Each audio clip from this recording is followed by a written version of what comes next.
Salve, galera massa, salve, salve, simpatia. Mais uma vez eu peço licença para entrar nos lares, nas casas, nos lugares onde um dia vocês me assistirem, né? Estamos falando do ano de 2021, onde estamos numa pandemia. Eu espero que essa luz não reflita muito, mas dando para vocês escutarem, né? Ou alguém que tem problema um dia, chegar a todo mundo, que o meu intuito é esse, que não escute, possa existir um meio para a pessoa saber o que tá se passando aqui, ou lendo lábios, ou de outra forma, né? Enfim, estamos falando de uma pandemia que estamos vivendo e no momento voltamos aqui onde eu moro, na bandeira vermelha, e eu acho que essa história de estado de bandeira vermelha é muito complexo, porque estamos vivendo um Brasil, um país, no meio de um caos total de pandemia. Enfim, é só para constar, né, o dia que for aberto isso aí, né, for compartilhado. Hoje a gente vai iniciar um quadro aqui, me perdoe mais uma vez esse reflexo dessa luz, mas outras coisas vai ter mais importância, que é um papo, como é que eu vou dizer a vocês, é um papo aberto, isso, um papo aberto. Poderia dizer um papo franco, mas é um papo aberto. E vez ou outra, esse papo aberto, ele vai estar presente no canal. Não sempre, porque eu tenho o meu 2 dedinhos de prosa, que é o meu carro-chefe, que vai ser do canal, e falando da perfumaria, roupa e objetos e afins, com parcerias minhas que existirem ou as que vão existir, né? Ou aonde eu queira estar, ou divulgar alguma coisa do interesse de todo mundo, coisa boa e coisa compartilhada, mesmo que eu não esteja sendo patrocinada. No entanto, o que eu sou patrocinada, só teve uma casa que me deu 100%. Todos os outros patrocínios, eu paguei maioria da espécie e falei o que realmente eu sinto, que é os produtos que eu gostei e o que eu sinto e o que eu não sinto, pois eu sou desse nicho. Então, nesse papo aberto, que já é outro quadro aqui que eu já estou bolando, né? Esse papo aberto aqui, eu vou falar muito de mim, da minha pessoa, nem sempre, quando for direi, porque eu não vou falar sempre de mim, porque eu sempre, há muitos e muitos anos, eu sempre tive vontade de escrever livros. Eu tive esse sonho com uns 14 anos, cheguei a ilustrar a capa de um livro na escola. Na época eu estudava na antiga Cuba, na Ilha do Governador, e tinha 2 dias que a gente ia para uma escola Anísio Teixeira, que a gente chamava de CIMATS, que era no Jardim Guanabara, que abranjava nos anos 80 as matérias que não tinha lá. E na arte cênica eu era a melhor. Mas só valia esses 2 dias de suplemento para quem estudava de dia. E logo, 1 ano ou 2, eu fui para a noite para batalhar e vencer a vida. E aí eu fiquei só na Cuba mesmo, né? Enfim, eu não vou falar tudo, porque eu quero, então, como eu falei a vocês, desde que eu me entendo como gente, eu sempre quis escrever. Deixa eu tirar aqui alguém me mandando. Eu já uso esse aparelho aqui para trabalho. E mesmo assim, parece, mas fica de castigo para aprender. Como é que eu vou informar vocês? Assim, eu sempre quis escrever livros. E com o tempo, eu fui desenvolvendo que eu queria escrever histórias verídicas, histórias que pertenciam à minha família, principalmente paterna, que é onde tem muita história grande por esse Nordeste afora, dos Macena. Mas histórias que interessam e que vale a pena, mistérios, enfim. E mais do que nunca, com o passar dos anos, nos últimos 10 anos, eu cismei que eu vou escrever um livro falando da minha trajetória. Se vão entrar parentes, conhecidos, problema. Então, se eu botar nesse papo aberto aqui tudo sobre mim, assim, eu vou falar uma coisa hoje que eu não vou falar tudo. Tipo assim, eu vou abordar depressão, síndrome do pânico, transtornos. E eu não vou falar tudo, porque senão fica sem graça. Eu sei que talvez eu demore 10, 20, 30 anos para escrever um livro, até porque no momento eu não me vejo com a menor vontade de escrever. Eu quero uma pessoa para escrever para mim. O dia que eu tiver essa oportunidade de ter alguém para estar ao meu lado, um patrocínio, alguém me auxiliando, entendeu? Eu falei com meu filho. Eu falei que só pago se for vendido algum livro. Mas essa vibe, essa responsa eu não vou deixar para ele não, só se ele quiser. Aí o dia que eu tiver alguém, eu vou escrever, eu vou começar a escrever o meu livro, a minha história, que a minha história quem conta sou eu. E depois eu vou escrever umas sagas aí dos Macenas, mas eu acho que esse meu livro é tão grande que eu acho que um livro só não dá conta não, que eu quero um livro fino, barato, para todo mundo poder, como a gente fazia, perdão, perdão, viu? Desculpe, mas eu não vou cortar não. Na época, nessa época de sonhos dos anos 80, que a gente chamava até o cheiro dos livros. Eu voltei a sentir essa falta. Agora que as coisas estão tão aqui encabeceadas, né, dentro das redes sociais, é muito bom. Eu aceito, é louvável, mas foi, em vez de ficar mais fácil a gente ter o acesso aos livros, ficou mais e mais difícil. Então, vamos deixar de arrodeios e vamos lá. Nesse papo aberto, eu vim abordar sobre depressão. No final de 2010, hoje eu moro em Timbaúba, né, Pernambuco. Estou fazendo, para constar, a gente não só está vivendo essa pandemia, mas em março de 2021, eu falo daqui de Timbaúba, Pernambuco, onde eu moro, já tenho 10 anos, passou rápido. Em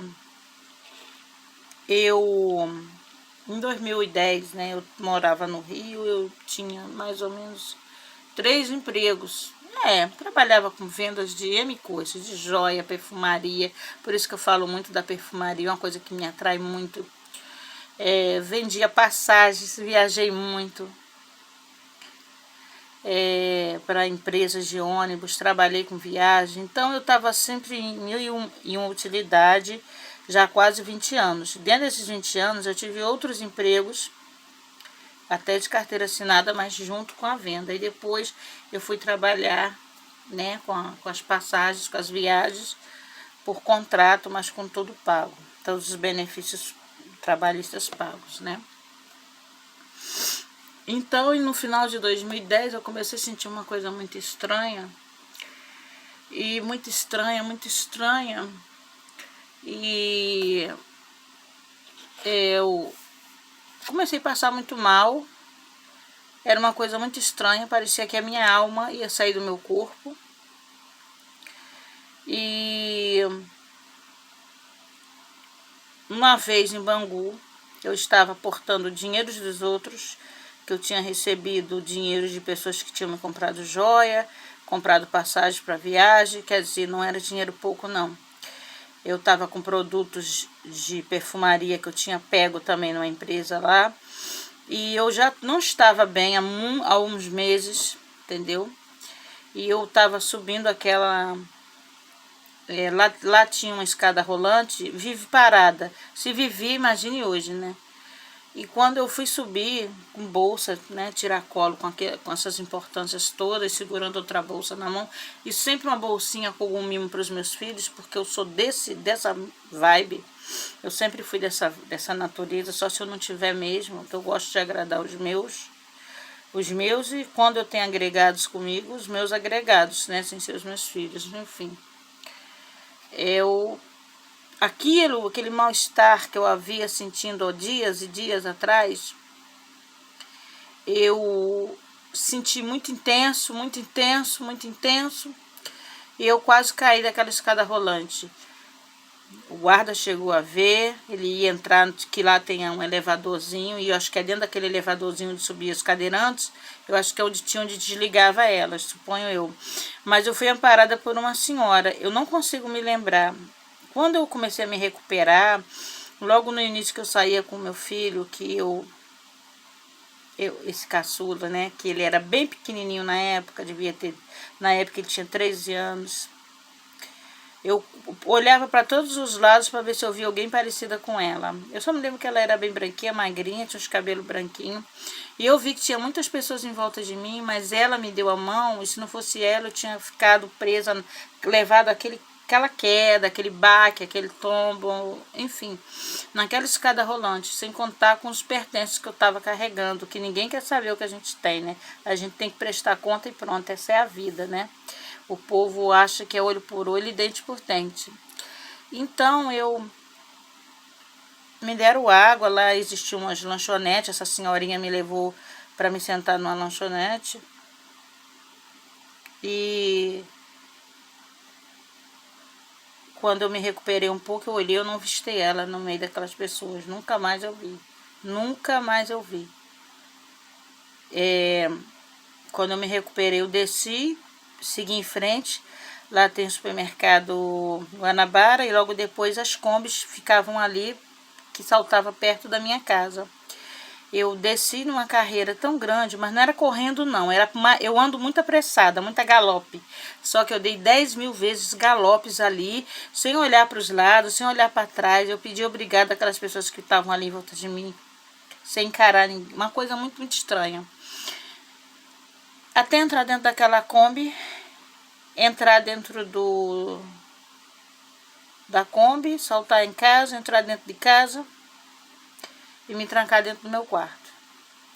Ali eu conversei com uma pessoa e ela disse, tá bom de você contar para sua família o que você está passando. Reunir seus filhos, pai de seus filhos e pessoas agregadas a você que só vive dentro da sua casa 24 horas. Pessoas que você... Enfim, todo o teu núcleo, aquela volta em meio de você. E você contar que você não está bem, você pedir socorro, você pode estar com uma doença até... Povo, a ignorância de antigamente hoje está pior, viu?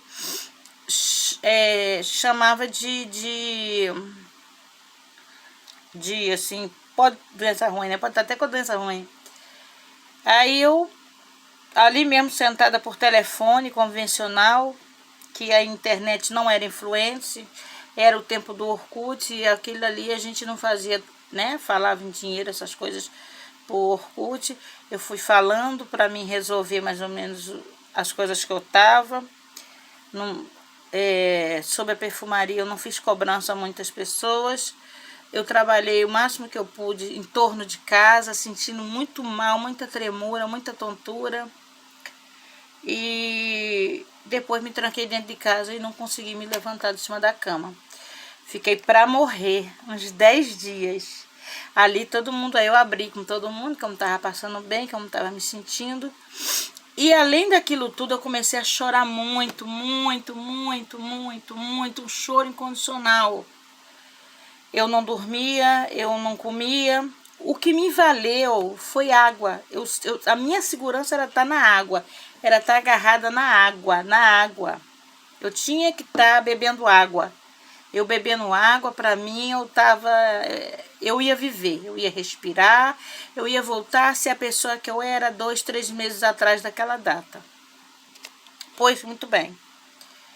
Aí eu comecei a ter muitos problemas. Eu me lembro que uma conhecida me levou num hospital, num neurologista particular, e eu não conseguia dar um passo. Eu fiquei sentada atrás daquela pilastra, eu não conseguia atravessar na hora, e nunca que chegava a nossa vez, já foi particular para andar rápido, achando, né, e eu não conseguia, entendeu? Eu não conseguia. E até que quando chegou lá, me passaram um remédio, o doutor, me lembro de tudo como, claro, né? e aquilo não foi efeito, foi como se eu estivesse bebendo água. E eu fui ficando pior, não só da angústia, do choro, mas como aquele negócio ruim, que a minha alma saía do meu corpo e parecia que eu ia morrer, que eu não conseguia dar um passo. Era uma coisa... E o meu coração começava a acelerar, eu sentia dores no coração. Teve noite, deu ir 3 vezes, 3 noites seguidas, para o hospital. Em 3 hospitais seguidos, me deram injeções que eu nunca tinha tomado na minha vida. E eu não conseguia desacelerar, ir para casa de 3 pessoas, amigas, e não consegui estar bem para minha casa. Isso levada, né? Pessoa lá de casa levando em carro, para casa de pessoas que se dizia parente, eu passando mal. Fiquei na casa dos eternos enteados meus, que eu, para todo sempre, as cunhadas e os enteados vão ser, porque eu nunca tive, nunca terei problema com nenhum deles. Eu acho que isso desperta muita raiva em muita gente, só pode. Graças a Deus, independente de qualquer coisa, minhas cunhadas, meus enteados serão sempre, e ponto, né? É como amizades que eu tenho de mais de 4, quase de 5 décadas quase, e outras que eu não quero nem lembrar que passou na minha vida. Assim é certas pessoas que por um azar ou sorte nasceram ligados ao nosso sangue, né? Enfim, vai entender, né? Então eu fiquei na casa de um, na casa de outro.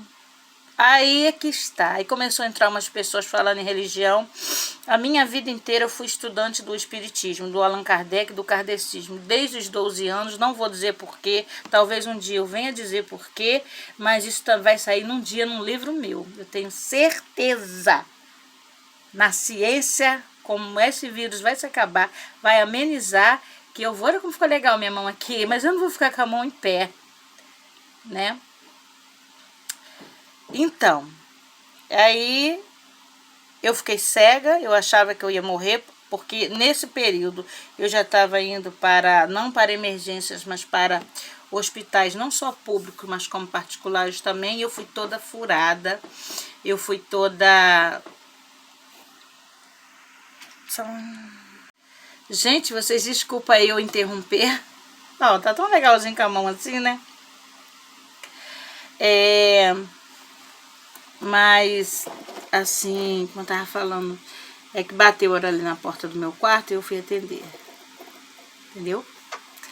Aí, como eu tava falando, eu, assim, me senti assim... Ai, como é que eu vou dizer a vocês? Eu já não tinha mais nem dor no meu corpo. Sabe, eu era furada. Eu lembro que chegou o Natal, a época do Natal, e eu tive aquela melhora, eu fui pro mercado, mas não consegui. Aí deixei as coisas todas no carrinho, voltei para casa, dei cartão para filho mais velho, ele foi lá, pegou as compras. E eu fiz aquela ceia todinha, ainda tive a visita de algumas amigas queridas, uma até já se foi, ou 2, que uma morava perto da minha casa, a outra no mesmo bairro, um pouco mais afastado, uma delas era comadre, outra vizinha, já se foram. Não da Covid não, vai fazer 2 anos e meio, no mesmo mês. Diferença de dias, uma para outra, assim. E outras que ainda estão vivas, foram me ver, no dia 25 também, só que não teve aquela festa, mas a mesa para os meus filhos estavam postas. E foi o primeiro ano, aquele Natal, que eu não pude sair com os meus filhos para comprar os presentes deles, as roupas, mas dei o cartão na mão deles. Na época a minha situação estava muito ok, para eles escolherem o que eles quisessem escolher. E para mim ali estava bom, eles estando bem, estava bem, e ansiosa para saber qual o exame dava. Saía, eu fiz exames para tudo, gente.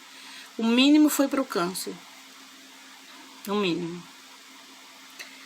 Eu vomitava. Eu não gosto de falar de vômito, eu não gosto de vômito, eu vou pular essa parte. Eu passava muito mal.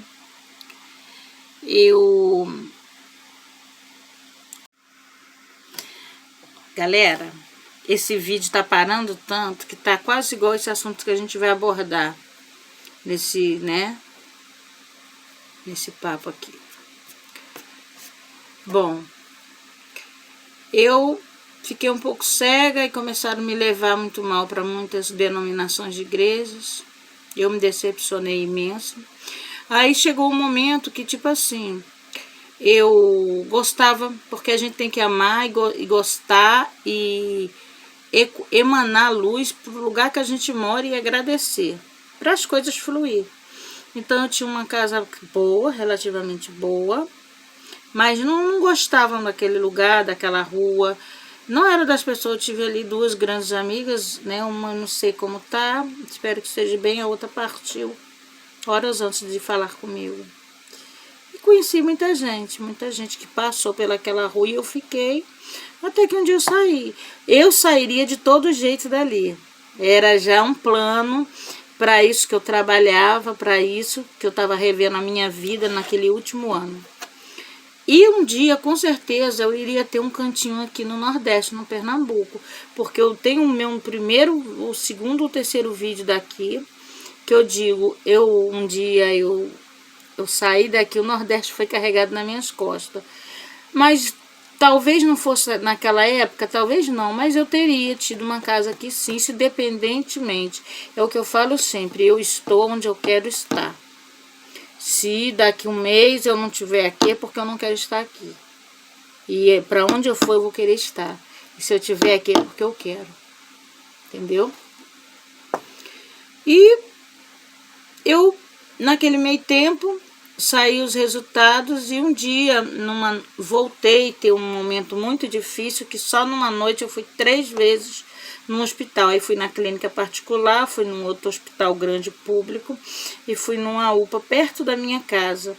E um médico sentou comigo e falou assim: eu sou médico há tantos anos, eu tenho família, eu tenho uma vida social, eu trabalho numa UPA dessa vendo coisas bizarras. Eu trabalho em um hospital de ricos, eu vejo a diferença. Eu sou arrimo de família. Sabe, ele olhou nos meus olhos, numa UPA, e disse assim: e eu vou psiquiatra. E eu não sou louco. Eu viajo, eu tenho meus altos e baixos. Aí eu falei: por que você está me dizendo isso, doutor? Porque psiquiatra não é só coisa de loucura, se fantasiava muito, e uma bandeira que eu balanço muito. Ignorante é a pessoa que diz que psiquiatra e o psicólogo é coisa para doente mental. E doente mental é uma coisa pura, é uma coisa que nasce ou que desenvolve, e a gente tem que ter total respeito por eles. Eu vejo descaso, eu vou chegar lá, onde vai ser o nosso primeiro papo aberto. Eu fui, levei muitos exames, fui levada, né? E ele pediu todos os exames de novo, ainda chamou uma outra doutora de outra especialidade e chegou para mim e disse: você está com uma depressão crônica, uma síndrome do pânico crônico. Galera, esse vídeo tá parando tanto que tá quase igual esse assunto que a gente vai abordar nesse, né? Nesse papo aqui. Bom, eu fiquei um pouco cega e começaram a me levar muito mal para muitas denominações de igrejas. Eu me decepcionei imenso. Aí chegou um momento que, tipo assim, eu gostava, porque a gente tem que amar e gostar e emanar luz para o lugar que a gente mora e agradecer, para as coisas fluir. Então eu tinha uma casa boa, relativamente boa, mas não gostavam daquele lugar, daquela rua. Não era das pessoas, eu tive ali duas grandes amigas, né? Uma não sei como tá, espero que esteja bem, a outra partiu horas antes de falar comigo. E conheci muita gente que passou pelaquela rua e eu fiquei, até que um dia eu saí. Eu sairia de todo jeito dali. Era já um plano, para isso que eu trabalhava, para isso que eu estava revendo a minha vida naquele último ano. E um dia, com certeza, eu iria ter um cantinho aqui no Nordeste, no Pernambuco, porque eu tenho o meu primeiro, o segundo ou terceiro vídeo daqui, que eu digo, um dia eu Eu saí daqui, o Nordeste foi carregado nas minhas costas. Mas talvez não fosse naquela época, talvez não, mas eu teria tido uma casa aqui sim, se independentemente. É o que eu falo sempre, eu estou onde eu quero estar. Se daqui um mês eu não estiver aqui, é porque eu não quero estar aqui. E para onde eu for, eu vou querer estar. E se eu estiver aqui, é porque eu quero. Entendeu? E eu, naquele meio tempo, saí os resultados e um dia voltei a ter um momento muito difícil, que só numa noite eu fui 3 vezes no hospital. Aí fui na clínica particular, fui num outro hospital grande público e fui numa UPA perto da minha casa. E um médico sentou comigo e falou assim: eu sou médico há tantos anos, eu tenho família, eu tenho uma vida social, eu trabalho numa UPA dessa vendo coisas bizarras. Eu trabalho em um hospital de ricos, eu vejo a diferença. Eu sou arrimo de família. Sabe, ele olhou nos meus olhos, numa UPA, e disse assim: e eu vou psiquiatra. E eu não sou louco. Eu viajo, eu tenho meus altos e baixos. Aí eu falei: por que você está me dizendo isso, doutor? Porque psiquiatra não é só coisa de loucura, se fantasiava muito, e uma bandeira que eu balanço muito. Ignorante é a pessoa que diz que psiquiatra e o psicólogo é coisa para doente mental. E doente mental é uma coisa pura, é uma coisa que nasce ou que desenvolve, e a gente tem que ter total respeito por eles. Eu vejo descaso, eu vou chegar lá, onde vai ser o nosso primeiro papo aberto. Eu fui, levei muitos exames, fui levada, né? E ele pediu todos os exames de novo, ainda chamou uma outra doutora de outra especialidade e chegou para mim e disse: você está com uma depressão crônica, uma síndrome do pânico crônico, e ainda estava mais com um problema de tireoide. E eu fui tão furada, eu fui tão machucada, não só pelos médicos, que no final não é câncer, não é isso, não é aquilo, foi tirando todas as doenças. E fui tão hostilizada, ou com cara de pena, ou com cara sabe, isso em 2010, aí já era 2011. Aí eu ajeitei a mudança, vim pra cá, e ainda estava mais com um problema de tireoide. E eu fui tão furada, eu fui tão machucada, não só pelos médicos, que no final não é câncer, não é isso, não é aquilo, foi tirando todas as doenças. E fui tão hostilizada, ou com cara de pena, ou com cara sabe, isso em 2010, aí já era 2011. Aí eu ajeitei a mudança, vim pra cá,